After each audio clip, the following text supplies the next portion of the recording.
Let we start question number 12 of exercise 8.1। चलिए पहले सबसे पहले फिगर देखिए, फिगर के हिसाब से क्या इसमें प्रूव करना है। क्वेश्चन लिखा है ABCD इज ए ट्रेपेजियम। अभी हम फिगर को तो हम देखेंगे, तो पहले यहाँ पे हमने क्या बनाया बेटे, ABCD को एक ट्रेपेजियम बनाया। ट्रेपेजियम की क्या प्रॉपर्टी होती है?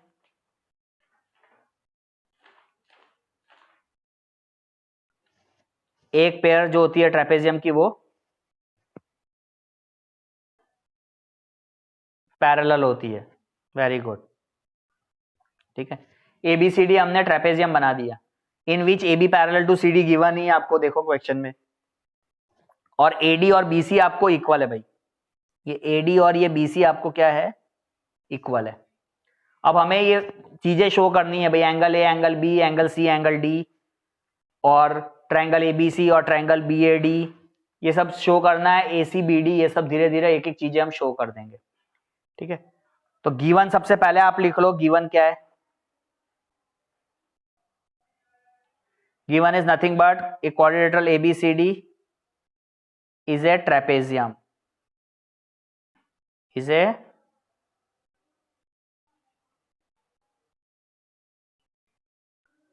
ट्रेपेजियम, जिसके अंदर में आपको गिवन था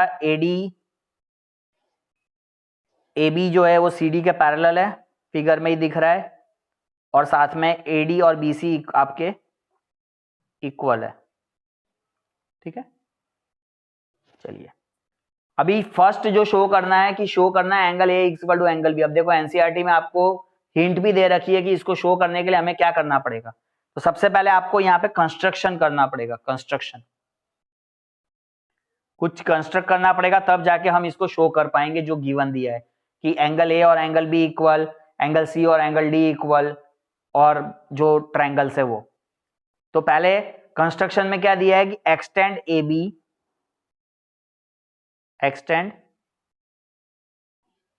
AB and draw a line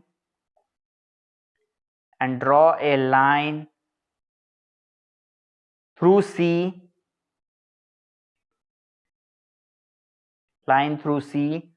parallel to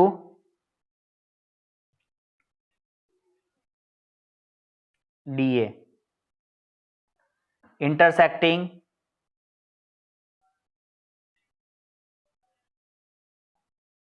AB produced at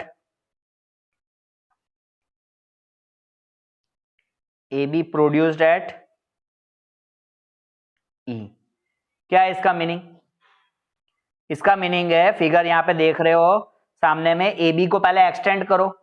AB को एक्सटेंड कर देते हैं भाई, कर देते हैं, ये कर दिया AB को एक्सटेंड। AB को एक्सटेंड करने के बाद क्या लिखा है, draw a line through C parallel to DA। ये जो DA है, इस DA के एक पैरेलल ड्रॉ करना है, जो लाइन C से पास करनी है। पॉइंट C से एक लाइन हमें पास करनी है जो DA के क्या होगी, पैरेलल होगी, और वो AB को कहां इंटरसेक्ट करेगा, जो हमने AB को एक्सटेंड किया है उसको इंटरसेक्ट कहां करेगा, पॉइंट E पर इंटरसेक्ट करेगा भाई। तो करेंगे, तो यहां से हमने ये AD के एक पैरेलल, ये AD के एक पैरेलल यहां पे ड्रॉ कर दिया। समझ में आ गया? इसने इंटरसेक्ट किया इसको E पर। अब ये जो AD है और ये जो CE है, ये क्या है, एक दूसरे के पैरेलल हो गए, ठीक है ना। हाँ, AD और CE एक दूसरे के क्या हो गए, पैरेलल हो गए। हाँ, पैरेलल हो गए। चलिए, तो अभी हमने इनडायरेक्टली हमने क्या कंस्ट्रक्ट किया कि AD पैरेलल टू CE, ठीक है।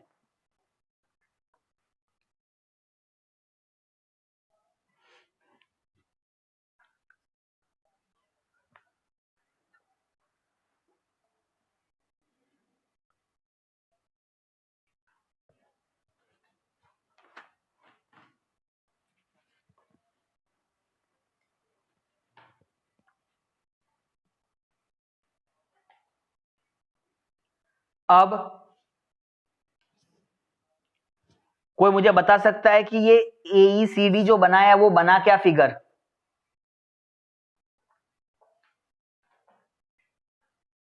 AECD जो बनाया वो फिगर क्या बना, पैरेललोग्राम बना? क्यों बना पैरेललोग्राम ये बताओ,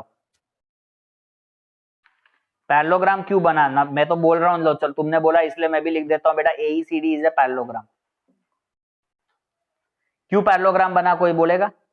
क्योंकि पहले AB और CD तुम्हारे पैरेलल था, इसका मतलब AE तुम्हारे पैरेलल है CD के, और हमने क्या कंस्ट्रक्ट किया, AD को हमने कंस्ट्रक्ट किया पैरेलल टू, सॉरी CE को कंस्ट्रक्ट किया पैरेलल टू AD।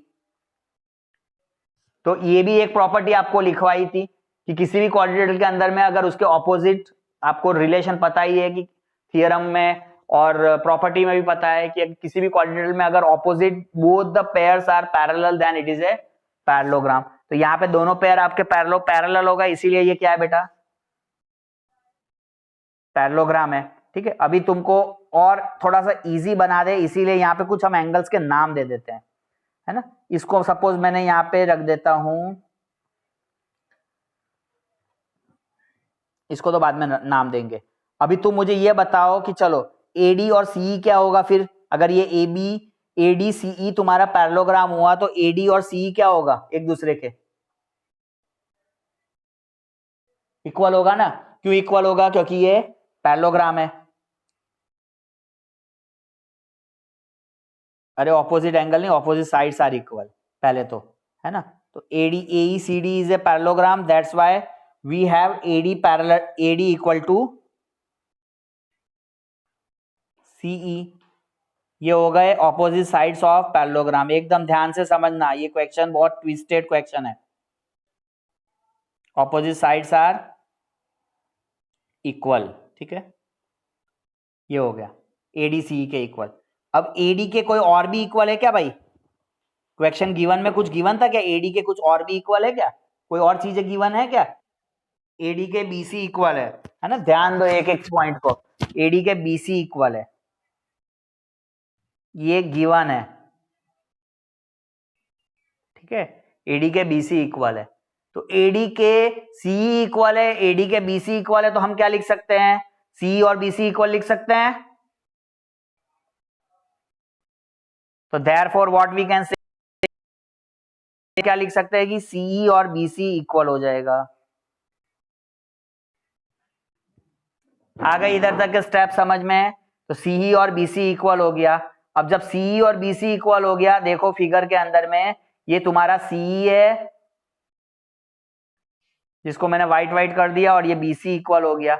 CE और BC इक्वल हो जाएगा तो इसके दोनों के ऑपोजिट एंगल भी इक्वल हो जाएंगे ना। तो CE के ऑपोजिट में कौन सा एंगल है, उस एंगल को क्या नाम पढ़ रहे हैं, CE के ऑपोजिट में एंगल CBE। अब इतना बड़ा नाम नहीं देना है तो इस CBE को अपन कुछ नाम दे देते हैं, एंगल के ऑपोजिट में एंगल 1 हो गया। और उसी तरीके से BC के ऑपोजिट में एंगल CEB है, CEB को हम नाम दे देते हैं 2। आ गई बात समझ में? तो यहां पे अब हम लिखेंगे सिस्टमैटिक पूरा, CE is equal to BC, therefore we can say that CE के ऑपोजिट में एंगल हो गया CBE, और BC के ऑपोजिट में एंगल है BC, और हमारे फिगर के हिसाब से इसका हो गया angle 1 is equal to angle 2। Reason क्या लिखना था, angles opposite to equal side are equal, ठीक है। तो ये हो गया angles opposite to equal sides, opposite to equal sides are also equal. तो 1 और 2 तक इक्वल अभी हमने किया, हमको 1 और 2 नहीं इक्वल करना था, हमें क्या प्रूव करना है, A और B इक्वल लाना है, ठीक है। अभी हम आगे आगे धीरे धीरे लेकर आएंगे। तो 1 और 2 तक इक्वल आ गया ना। अब इसको एक काम करो, देखो अब थोड़ी देर और थोड़ा कंफ्यूजन ना हो जाए, इसीलिए इसको अभी नंबर 3 दे देते हैं और इसको दे देते हैं नंबर 4। तो मुझे एक्चुअली प्रूफ क्या करना है, एंगल 3 और एंगल 4 को इक्वल शो करना है, ठीक है। अब करेंगे, देखो बहुत ही इजी है, एंगल 3 और एंगल 4 कैसे इक्वल हो रहा है, एकदम अब हम नजदीक आ गए। तुम्हें 1 और 2 तक समझ में आ गया ना कि 1 और 2 कैसे इक्वल हो गया। अब देखो जल्दी से देख के मुझे तुम बताओ कि भाई 3 और 2 में कुछ रिलेशन है? 3 और 2 में कोई रिलेशन है? हाँ बोलो, क्या बोला बेटा? Adjacent angles of a parallelogram है, वेरी गुड। तो यहां पे हमने लिख दिया 3 और 2। तो angle 3 plus angle 2 is equal to क्या होना चाहिए? 180। रीजन में, हाँ रीजन में आपको लिखना है adjacent angles of a parallelogram. Which parallelogram? AECD। Parallelogram का नाम जरूर मेंशन करो, AECD। ठीक है।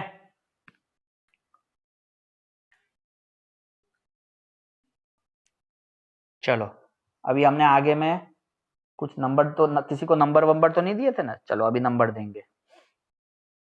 अब 3 और 2 अगर 180 है तो यहां पे मैं 3 प्लस 2 की जगह मैं 1 लिख सकता हूं क्या? क्यों 1 लिख सकता हूं? क्योंकि angle 1 is equal to angle 2 है, इसीलिए 2 की जगह मैंने 1 रख दिया। ठीक है, अभी देखो यहां ध्यान से, इसको दे देते हैं नंबर 1, इस इक्वेशन को क्या दे देते हैं? नंबर 1। ध्यान आ गई समझ में बात? ओके, अब तुम वापस फिगर पे आओ और देखो 1 और 4 में क्या रिलेशन है? 1 और 4 में लीनियर पेयर है, ये 1 और 4 मिलके लीनियर पेयर बन रहा है, 180 होगा। तो बहुत बढ़िया। तो अभी हम वापस लिख देते हैं आगे में angle 1 plus angle 4 is equal to 180 degree. इसको दे देते हैं हम नंबर 2 और रीजन में लिख देते हैं लीनियर पेयर। दोनों इक्वेशन को आप देखो और सोचो कि मुझे 3 और 4 अगर इक्वल लाना है तो क्या करना चाहिए? जल्दी बोलो। 3 और 4 इक्वल लाना है तो क्या करेंगे? 1 एंड 2 इक्वेशन को देखो।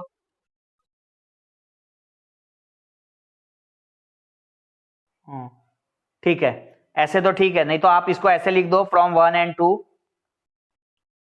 फ्रॉम 1 एंड 2, 1 एंड 2 दोनों का सम 180 है। तो आप इसको यहां पे कंपेयर कर लो। क्या कंपेयर कर लोगे? Angle 3 plus angle 1 is equal to 1 plus 4।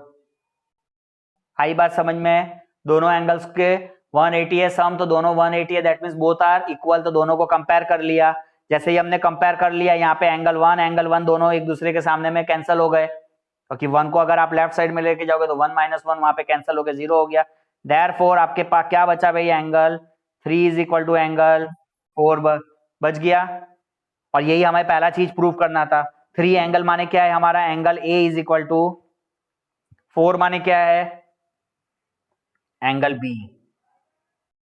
आ गई बात समझ में? ए इक्वल टू बी हमारा प्रूव्ड हो गया। तो ए और बी को प्रूव करने के लिए ये सिस्टम को आपको फॉलो करना है, इस तरीके से आप कर लेंगे। अब यही चीज को, अब दूसरा जो था वो एंगल सी और एंगल डी को इक्वल शो करना है, वो भी बहुत इजी है। तो उसको कैसे किया जाएगा? तो देखो सेकंड के लिए, in trapezium ABCD, in trapezium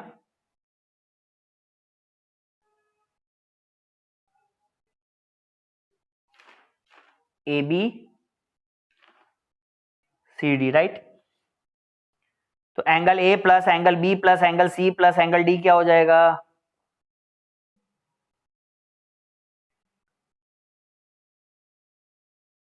three 360 होगा।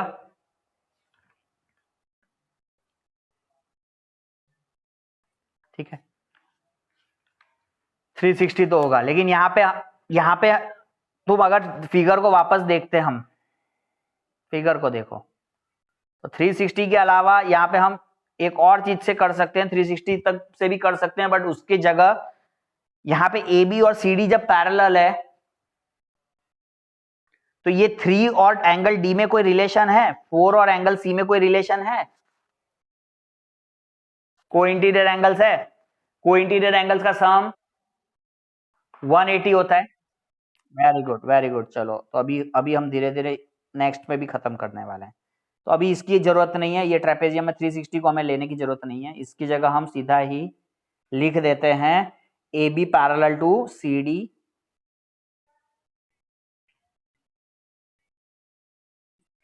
और हमारा angle 3 plus angle D is equal to 180 होगा। रीजन क्या लिखेंगे? को इंटीरियर एंगल्स आर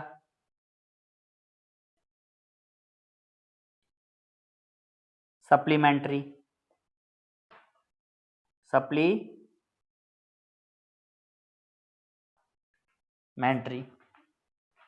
ठीक है। और यहां पे ये 3 और डी 180 हुआ तो वहां पे ट्रांसवर्सल कौन हुआ? तभी कोई ट्रांसवर्सल होगा, तभी तो ये कोइंटीरियर एंगल बन रहा है ना तुम्हारा। एडी इज ए ट्रांसवर्सल, है ना? समझ में आ रहा है कि नहीं आ रहा है? एडी इज ए ट्रांसवर्सल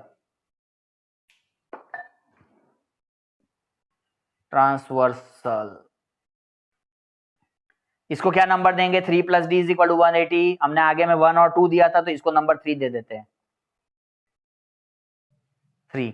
इसी तरीके से जब हम बीसी को ट्रांसवर्सल लेंगे तो BC is transversal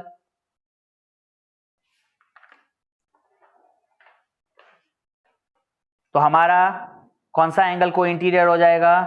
angle 4 plus angle C is equal to 180। इसको नंबर 4 दे देते हैं और ये हो जाएगा हमारा reason co interior angles on the same side of transversal are 180 या supplementary. Interior angles on the same side of transversal are supplementary, that means co interior angle supplementary होते हैं। ठीक है, तो 4 प्लस सी 180। अब तुमको क्या प्रूव करना है? सी और डी। जल्दी से कोई बता सकता है कि इसमें फिर कैसे किया जाएगा? इन दोनों को कंपेयर कर लेंगे तो फ्रॉम 3 एंड 4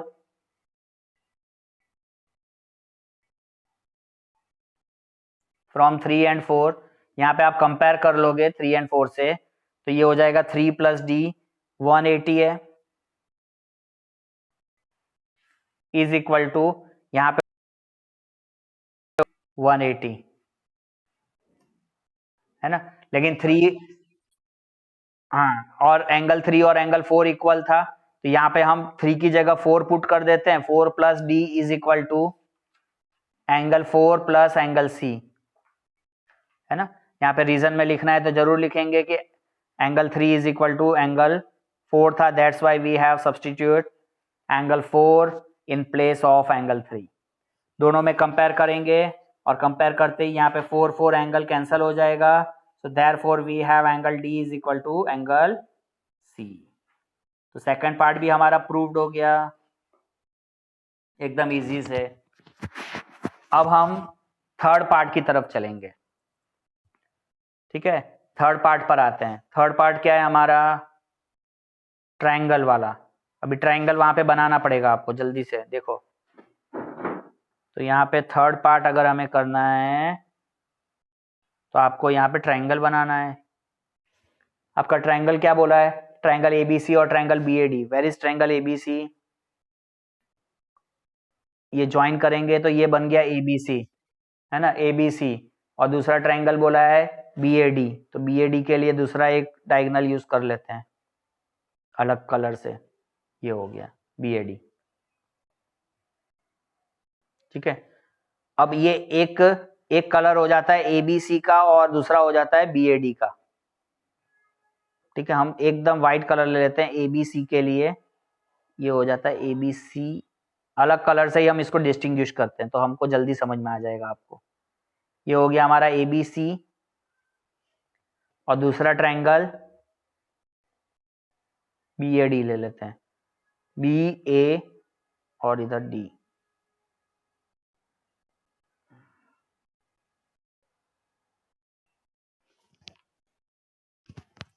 चलो इसको कैसे कॉन्ग्रुएंट शो करेंगे? BAD में से एंगल 3 हो जाएगा और ABC में से एंगल 4 हो जाएगा। AB कॉमन हो गया। अब ABD के अंदर में एंगल 3 हो रहा है। हाँ ठीक है, very good, side angle side से होगा। तो अभी यहाँ पे हम लिख लेते हैं,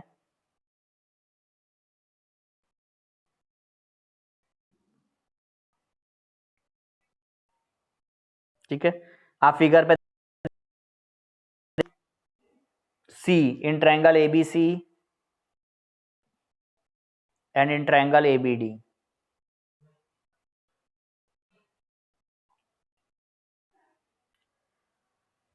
AB दोनों में कॉमन हो गया तो AB कॉमन,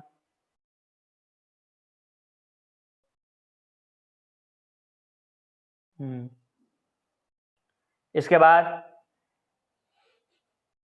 हाँ AB, रुक जाओ, ABC का जो एंगल था वो कौन सा था? 4 था, एंगल 4 है ना। Angle 4 is equal to ABC का angle 4 is equal to ABD का कौन सा एंगल हुआ? एंगल 3। 4 माने उस एंगल को हमने नाम दिया था एंगल B और 3 माने एंगल A, ठीक है ना। ये हमने प्रूव्ड किया था।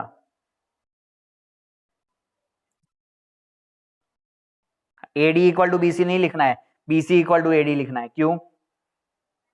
ट्रायंगल ABC ले रहे हैं पहले, तो आपको पहले BC लिखना है और फिर यहाँ पे AD लिखना है। BC इक्वल टू AD क्यों इक्वल है? क्योंकि वो क्या है क्वेश्चन में गिवन है ना। हाँ, तो BC is equal to AD given है।